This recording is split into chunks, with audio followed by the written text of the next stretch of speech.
I want to bring in my guest, next guest, who made a similar point in a tweet just a couple of hours ago, saying this. He golfs when he could be reading or be in church or be with his family. Never see him with Barron. You think he'd be golfing with Dad occasionally, but narcissists only engage in activities where they are the show. No movies, sports viewing either, just Fox. He will start a war. Well, joining me now is the congressman behind those tweets, Steve Cohen, Democrat from Tennessee. Congressman, I want to ask you about that. Number one, why did you tweet it? Number two, did you really see war here in the near future? I tweeted it because I read about Sam Stein's tweet where he showed the hypocrisy of Republicans who condemned Obama, who doesn't golf anywhere near as much as Trump, and certainly not at the expense of the United States taxpayer, taking everybody down courses and advertising, promoting the name. But Donald Trump is the most despicable human being to ever reside at 1600 Pennsylvania Avenue. Congressman, let me ask you this. Yes. Go ahead. Go ahead.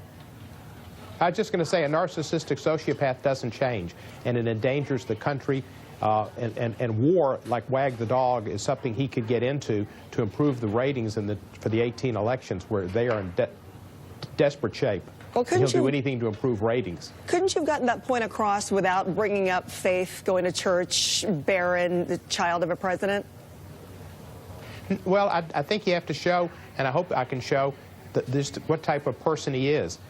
He's never with his son, and I think one of his ex-wives wrote that he never was with his children until they were adults. This is an unusual human being, and that's about Barron. Barron looks like a nice kid, and it looks like he spends no quality time at all with his father. And the fact is, he claims he's got the evangelical Christian support, which is amazing, because the man doesn't go to church. But first, I will say, how do you know? How do you know about his relationship when it comes to religion or his faith, or when it comes to his son? Who are you to judge?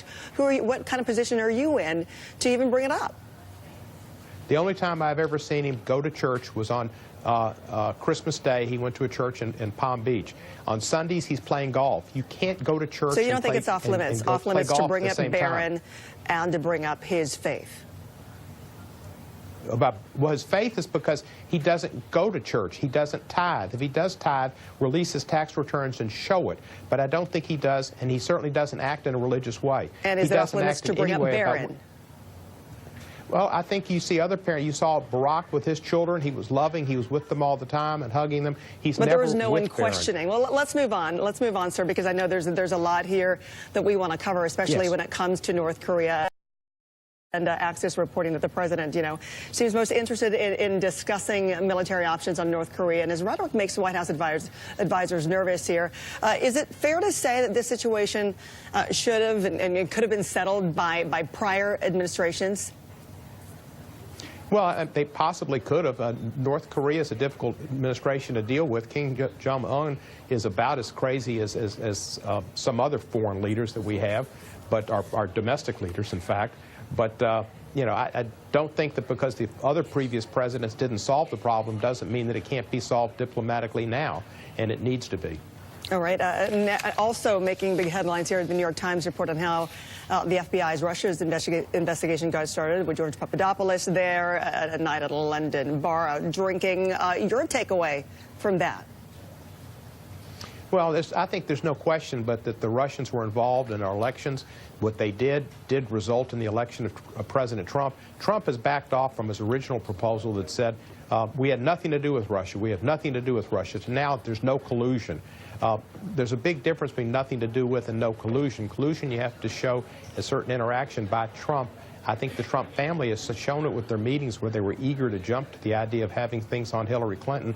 And it's pretty clear, I think our intelligence officials have said that the Russians are who hacked the DNC and got the information, and now it's pretty clear that it went through Julian Assange, and that's where in WikiLeaks. And I think the president's moved the ball down the field, and he's moving it all the way down the field to where the point is at the last minute he's going to get an official to call a foul on Robert Mueller. He will no longer have been treated, quote-unquote, fairly, and he'll fire Robert Mueller, and we'll have a constitutional crisis. And yeah, let's take the ball down there. If that's the case, that the ball goes down there and Robert Mueller is fired here from this investigation, any plan in place? If that happens? Well, all I've heard. All I've heard is that the activists would take the streets, and they will, and they'll protest, and that's one thing. I think we need to have a stronger response. I'm not sure what it can be, and I've thought of what my response should be, and civil disobedience might be part of what it involves. I've talked to John Lewis about it. John Lewis is one of my mentors and gurus, and I've said, what should we do? And he said about the people taking the streets, and if John Lewis takes to the streets, I'll be there with him. Yeah, well, I couldn't help but notice one of your pinned tweets here in you saying, I'm fighting upstream. I've fought upstream my whole life. I'm proud to stand with my colleagues to introduce articles of impeachment against Donald Trump. That, along with Politico's report that Democrats are divided over the impeachment debate in the party, that happens and the party manages to retake the House next year. Do you see the risk there if there is no bipartisan approval? I think there will be. I think right now the Republicans are resisting it because they don't want to lose their power and they don't want to lose Trump. But if they lose the House, I think they'll be happy to lose Trump. Trump is a vehicle for them, just as Trump is a vehicle for the religious right. The evangelical Christians know he's not an evangelical Christian or a follower of Jesus. He doesn't believe in what you do unto the least of thee and do unto others as you'd have them do unto you, and run the money changers out of the temple and the camel and the needle. He's got none of that stuff. Yeah. He is all about himself. Well, you've been here on our air on MSNBC on this show talking about at least one Republican being on board as far as impeachment there. Any more that could be added to that?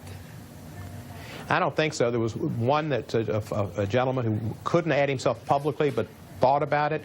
There are a few others who've thought about it. A lot of them have drunk the Kool-Aid. I mean, they got a package and they passed it around there in the caucus room, and they did seconds, I think. All right, Congressman Steve Cohen, I thank you for being with us and your time. We appreciate it. You're welcome, Francis. Thank I you. love seeing you on the Today Show. Appreciate it.